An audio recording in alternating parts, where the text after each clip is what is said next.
Bienvenue sur le podcast d'AVB. Nous vous proposons de découvrir ou redécouvrir ensemble quelques notions clés de l'assurance en quelques minutes. Bonsoir Nicolas. Bonsoir Virginie. Alors, tu viens nous parler d'un sujet un peu nouveau qui concerne le secteur de l'assurance, mais pas les notions clés de l'assurance, comme on a l'habitude de l'adresser dans Assuractu, mais plus nous partager les résultats d'une étude que tu as menée sur la marque employeur dans le secteur de l'assurance. Et plus particulièrement, si j'ai bien compris ton étude, elle analyse la relation entre la notoriété en tant qu'employeur dans le secteur de l'assurance et l'engagement en tant qu'entreprise socialement responsable de ces mêmes acteurs. C'est bien ça ton approche ? Absolument. En fait, on a été saisi par plusieurs de nos clients sur des sujets autour de l'attractivité de la marque employeur. Alors nous, on s'est posé la question de qu'est-ce qui se passe en termes d'attractivité et on a eu l'envie de faire un benchmark sur les notions de marque employeur pour comprendre quelles étaient les marques employeurs les plus fortes dans l'assurance de personnes. Et comme sur d'autres secteurs, on observe que la RSE se développe de plus en plus, on s'est posé la question de savoir si il y avait un lien. Parce que c'est vrai que dans l'assurance de personnes, le sujet RSE monte de plus en plus, d'une part de fait Alors, d'exigences. Justement, j'allais te poser la question. Pourquoi, à ton avis, qu'est-ce qui fait que ce sujet-là de marque employeur est un sujet important dans le secteur aujourd'hui ? Il y a pas mal de tensions sur l'emploi, que ce soit sur la partie gestion, en souscription, en gestion classique, en sinistre, aussi sur des métiers d'expertise, l'actuariat, la conformité, puis sur la gestion de projet de façon classique. Et donc, cette tension génère plus de compétition entre les assureurs pour récupérer les meilleurs profils, attirer les meilleurs profils, et donc des sujets autour de comment on fait pour attirer et comment on fait pour redonner du sens dans une activité pour pouvoir faire venir les collaborateurs à soi, avec autant de et fidéliser. Et fidéliser. Ok. Alors, est-ce que du coup, les résultats de ce benchmark, de cette analyse comparée, démontrent un lien entre marque employeur et démarche socialement responsable ? Alors, notre étude démontre qu'il y a un lien, il y a bien une corrélation. Après, est-ce qu'il y a implication ? Ça, je ne sais pas. Mais il y a bien un lien entre le fait d'avoir une marque employeur attractive, parce que quand on regarde les notes Glassdoor, par exemple, et d'autres éléments, on peut détecter des notes élevées sur certains acteurs. Et en même temps, on remarque que chez ces mêmes acteurs qui ont des notes de marque employeur élevées, ils ont aussi des politiques RSE plus engagés que d'autres, que ce soit sur les aspects environnementaux, sur les aspects sociaux, sociétaux. Donc il y a bien un lien. Ceux qui ont les meilleures marques employeurs ont également les engagements les plus forts en termes de RSE. La dimension RSE, vous l'avez analysée selon quelle approche ? Alors, on l'a analysé en partant donc de l'existence de rapports de RSE, et on a regardé aussi la présence de différents labels, que ce soit Bicorp, entreprise à mission, ou d'autres labels de type EcoVadis, pour récupérer des notes et puis pouvoir faire des analyses comparées. Donc vous avez analysé les labels type EcoVadis, Bicorp, vous avez regardé aussi les assureurs qui avaient un positionnement, un statut d'entreprise à mission. Est-ce que y a un avantage ou un positionnement spécifique lié aux assureurs qui leur permet de démontrer leur engagement sociétal et si oui, quel modèle en fait ils proposent ? Alors clairement, ceux qui ont les meilleures marques employeurs en fait ont aussi une RSE qui est très très liée à leur activité même d'assureur. C'est-à-dire que l'assurance de personnes en tant que couvreur de risques et de vulnérabilité sur la santé, sur le handicap, sur la vieillesse. En fait, il y a un vrai rôle sociétal qui est pris en charge par l'assureur. Et en fait, ceux qui ont les meilleures marques employeurs ont une RSE qui s'ancre sur ce pilier social et sociétal qu'est l'assurance de personnes. Et c'est en ce sens-là que ces acteurs-là arrivent à être attractifs parce qu'en fait, ils parlent de leur activité, ils parlent de leur raison d'être et du sens de leur activité à travers leurs pratiques de RSE, que ce soit sur la politique liées au handicap, en interne de l'entreprise et en externe par des dispositifs d'action sociale ou des dispositifs d'appui et de lutte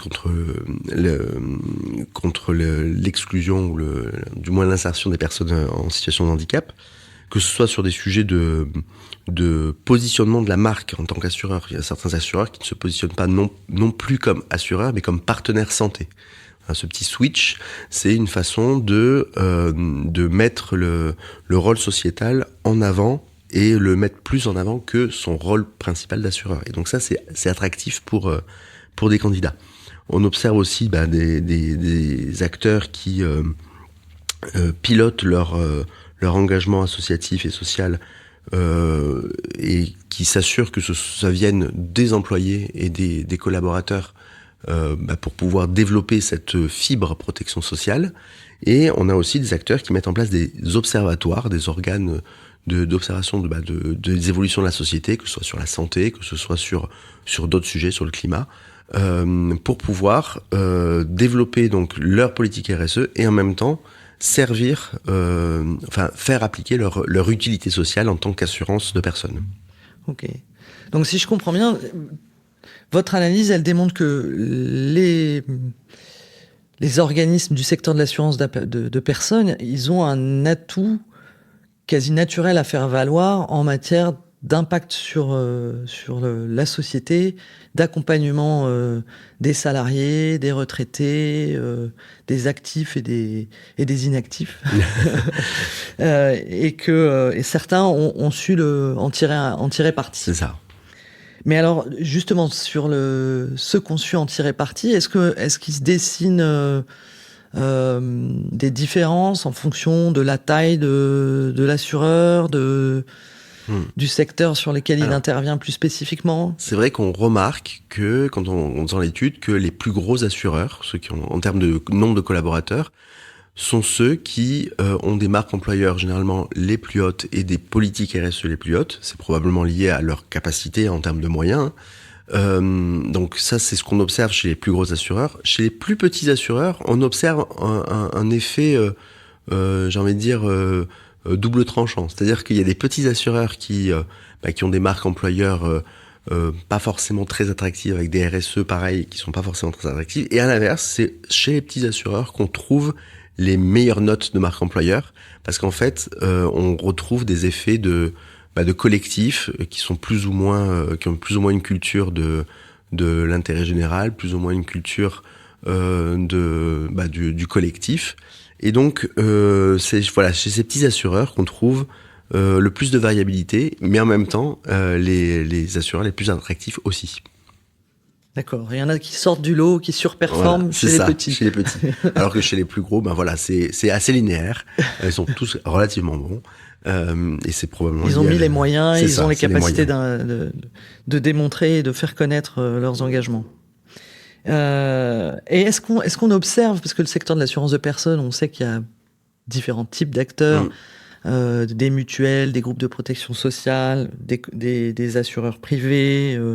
Il y a même dans l'écosystème, si on regarde un peu plus largement, des courtiers aussi qui ont un rôle clé dans le secteur. Est-ce que sur cet axe-là, vous avez observé des spécificités, des différences? Oui, alors c'est vrai que quand on a analysé, c'est vrai que les compagnies d'assurance, en fait, ont généralement plutôt les très bons scores de RSE, des très bons scores aussi de marque employeur. Parce qu'en fait, en termes de communication, on sent une culture plutôt marketing, une culture du faire valoir, du faire savoir, qui est peut-être plus forte que chez d'autres acteurs. Dans le monde mutualiste et GPS, alors pour le coup, on est dans des notes qui sont très comparables. On retrouve on va dire une marque employeur qui est assez bonne, très tournée autour des avantages en interne et du rôle social, mais peut-être moins mise en avant que d'autres acteurs. Et après, on retrouve les courtiers qui, en effet, ont des notes de RSE un peu moins bonnes, on va dire. Beaucoup plus de concurrence, pour le coup, notamment quand on le voit sur Glassdoor, sur les Verbatim, on voit beaucoup plus de volatilité sur le marché de l'emploi, en tout cas.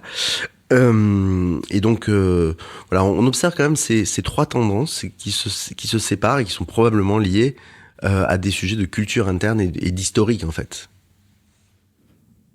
Ok, donc des approches assez différenciées et une maturité aussi différenciée, si je comprends bien, sur la partie RSE et la façon de la faire connaître auprès des populations qu'on souhaite recruter. Exactement. Ok. Et alors du coup, est-ce que cette étude nous amène à tirer des enseignements à destination des DRH ou des acteurs de l'assurance de personnes, en tout cas, qui voudraient renforcer leur positionnement, leur marque employeur, leur notoriété en lien avec leurs engagements sociétaux? Alors, il n'y a pas forcément de grandes conclusions, puisqu'il n'y a pas forcément d'implication, hein, mais de façon générale, il y a un vrai travail à mener sur reconnecter le sens de l'activité d'assurance, hein, de protéger des populations face à un aléa, avec la communication qu'on en fait. Aussi bien en termes de recrutement ou de fidélisation, et de la même façon sur les aspects de RSE et d'engagement social et sociétal. Donc ça, c'est le premier truc, hein, c'est voilà, de vraiment mettre en avant la raison sociale. Après, on voit le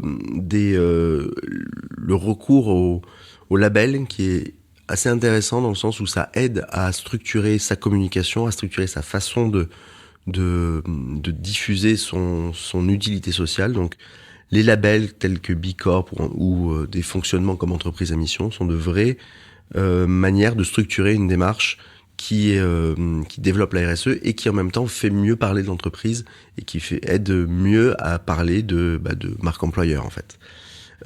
Après, il y a tout un sujet autour de faire vivre la culture.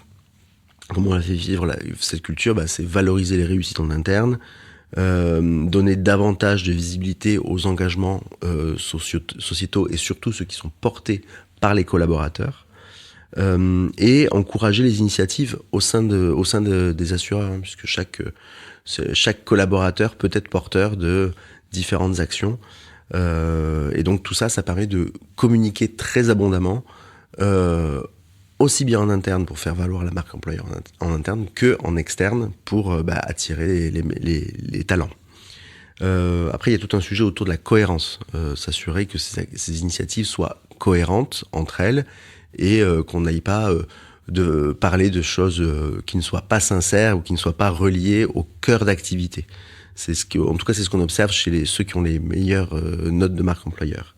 Et puis le dernier sujet, c'est trouver l'équilibre entre des sujets internes de RSE et d'avantages pour les salariés et le fait de garder... Tu parles de QVT par qualité de QVT qu'on peut rentrer dans des sujets de RSE par exemple, qui est certes un sujet qui peut être différenciant jusqu'à un certain niveau en termes de marque employeur, mais qui au bout d'un certain niveau en fait ne semble plus avoir d'effet sur la marque employeur parce que on voit que c'est plutôt l'aspect externe et l'aspect utilité sociale qui est un vrai facteur d'attractivité et de fidélisation. D'accord, donc la RSE, oui, mais pas que sur la qualité de vie au travail, pas que sur le bien-être des collaborateurs. Finalement, les attentes, on va dire, aujourd'hui, tu sembles dire que c'est d'aller vers l'impact social et sociétal qu'on... Voilà.